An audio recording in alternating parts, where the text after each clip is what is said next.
So every time I feel like we have made a good amount of progress when it comes to respecting women and treating them like human beings and showcasing positive relationships that don't show the woman at the center of the suffering, Marodi and EvenProd come out and say, hold my beer, because I'm not quite done showing women getting harassed, women getting embarrassed, women getting humiliated left and right all the time.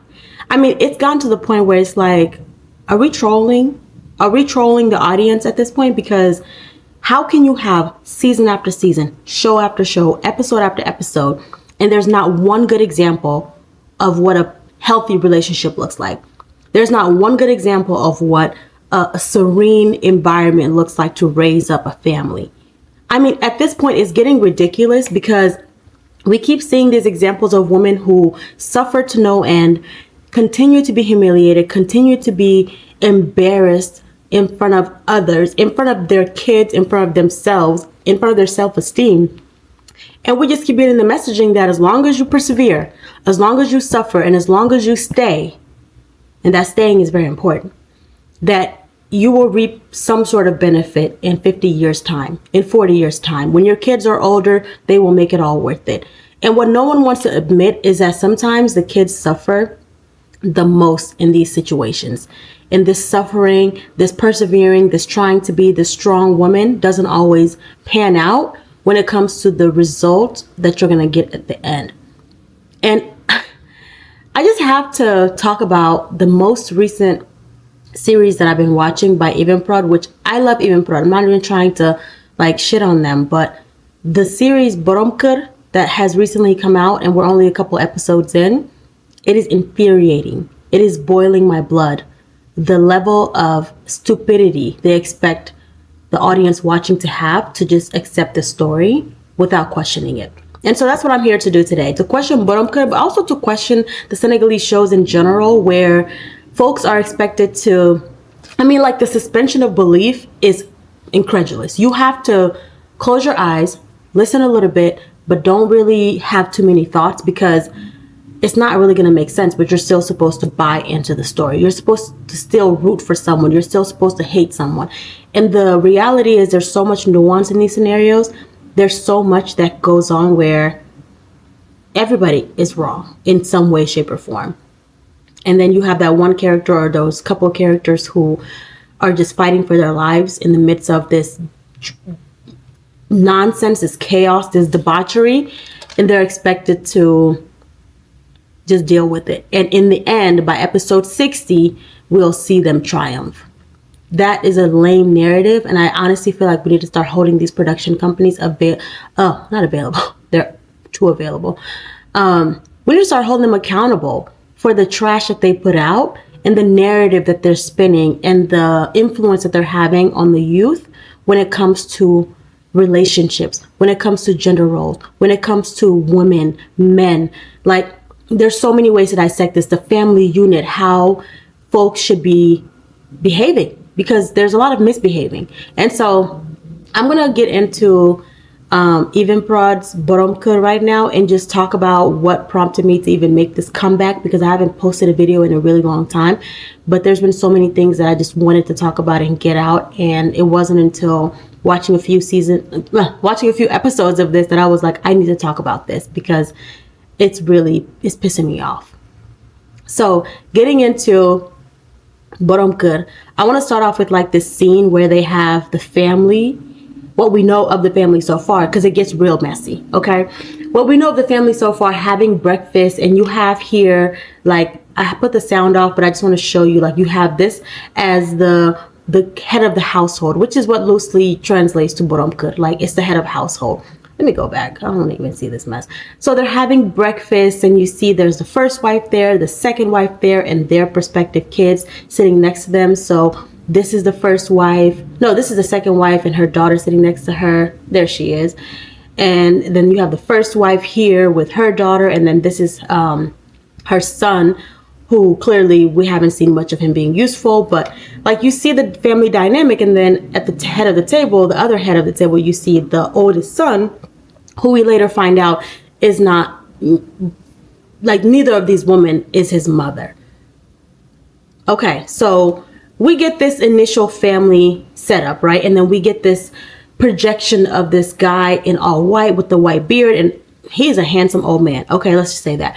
But you get this image of him, right? Of like him being a responsible head of household, him having these multiple wives and their children, and they have this complicity amongst them.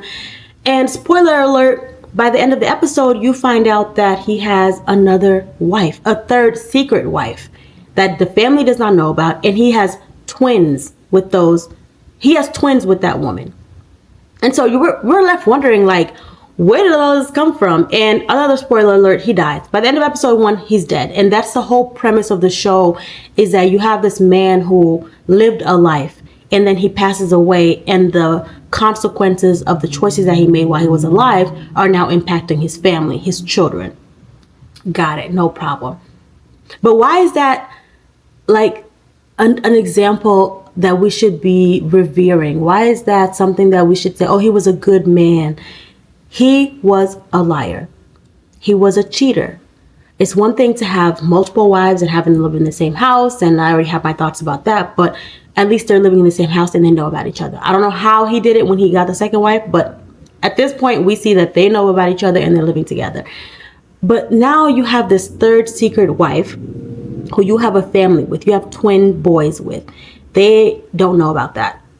And they're supposed to just sit there and be like, oh, I still love my dad. Oh, he was still a great husband. But what a lot of people don't understand is when you live a life like this and you pass away, you leave a big hole in the hearts of those who you leave behind, where they now are left to question, what kind of person were you? What else were you lying about? If you could lead such a double life to the point where you have a wife and kids that we don't know about, what else don't we know about?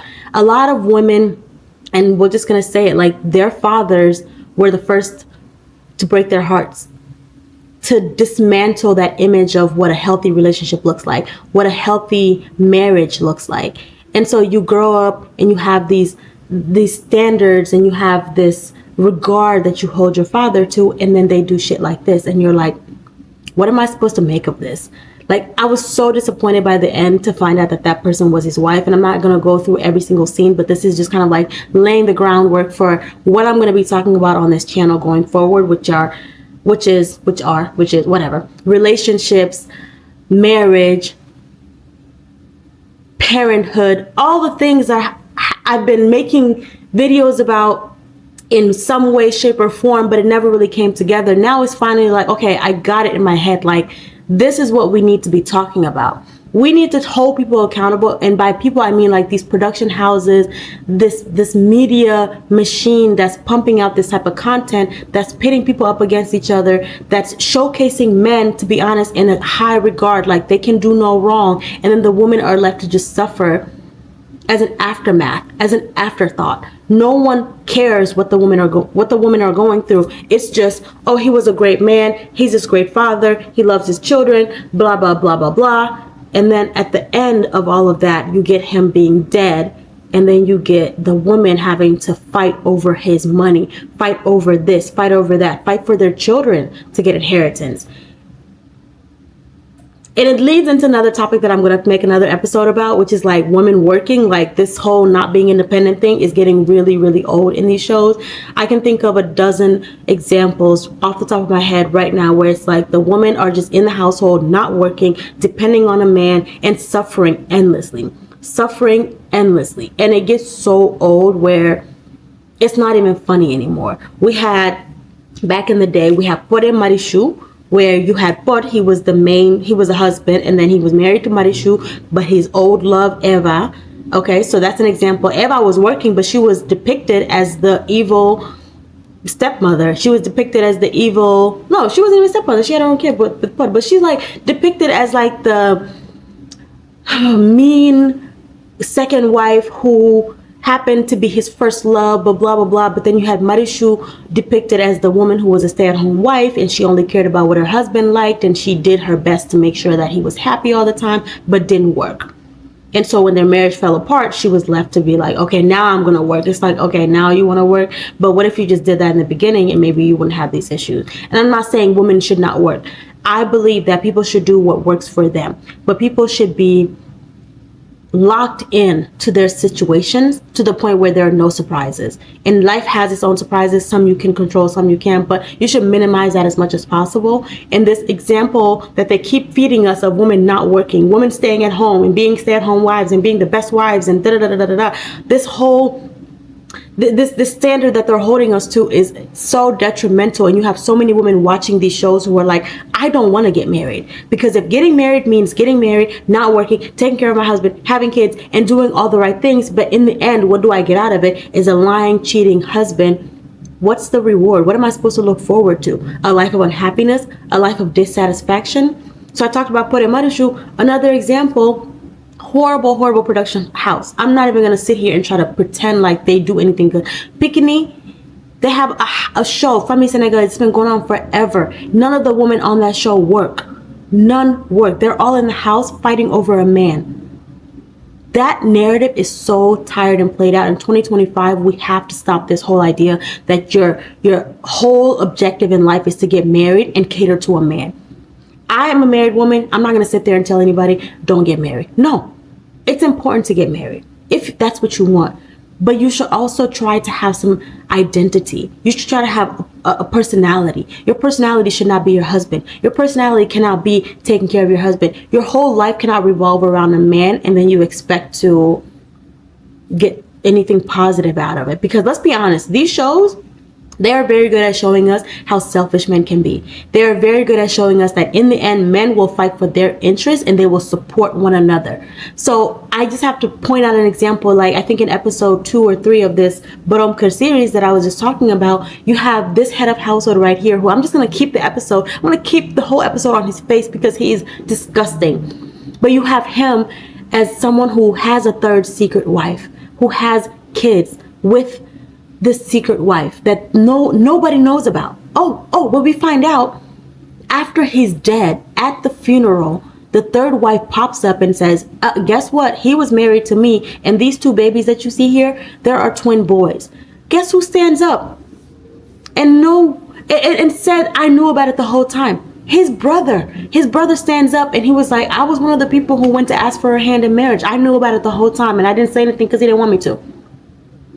Do we have solidarity like that when it comes to us women? And I'm not saying you need to cover your friend's bad behavior. Solidarity means like, do I worry about myself and stop trying to ruin the life of another woman for the sake of a man? Am I competing with a woman for the man's attention? Am I over here trying to ruin somebody else's kids' lives for the sake of my kids advancing beyond them?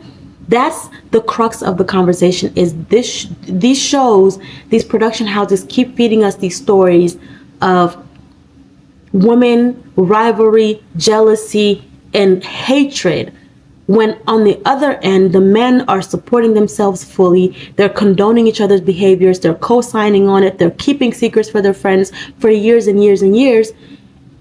And women are just left to the mercy of what men are willing to give them.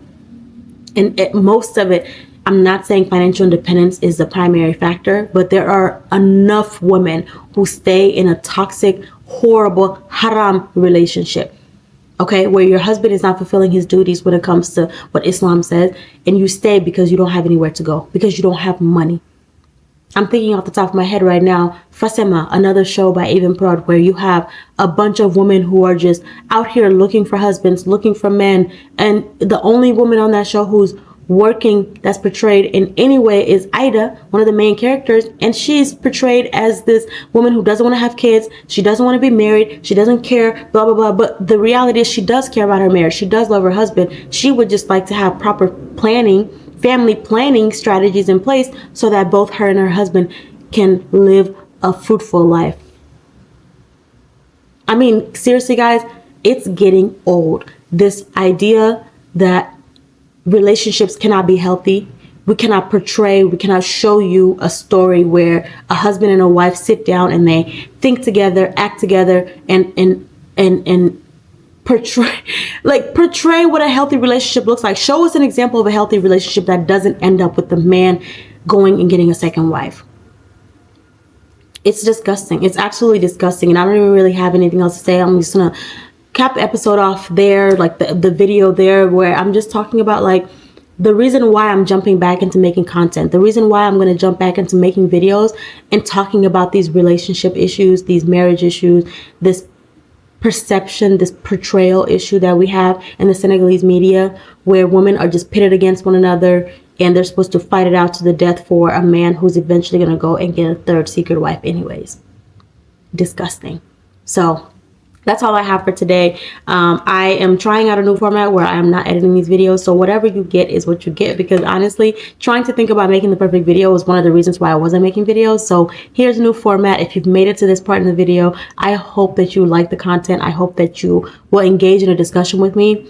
Share your thoughts down below if you're watching these shows, if you're not watching these shows, because I know a lot of people, when I posted on my Instagram, they were like, I don't watch these shows for that specific reason. So even if you don't watch these shows, there's a reason why. If you have come to that decision, please let us know in the comments what you think, so we can have a fruitful discussion and hopefully challenge these media companies, these production houses, to give us better content. We are tired of working 9 to 5 or 12-hour shifts, coming home and being presented with this trash. Now, we're still going to watch because it's commentary. It's important to watch to know what's wrong, so we can make suggestions, so that we can give our ideas on it. But like, we're going to watch and critique. We're definitely going to critique. So like I said, that is the end of this episode. If you are here in my rant, you've made it really, really far. Thank you very much for watching. Please subscribe to the channel. Tell somebody about it. What do I say? Tell somebody. Yes, tell somebody about the channel, so we can gather around and shit on men for the next couple of weeks, because that's probably what I'm going to be doing. I have a lot to say about these men in this series, and they're very male-centric.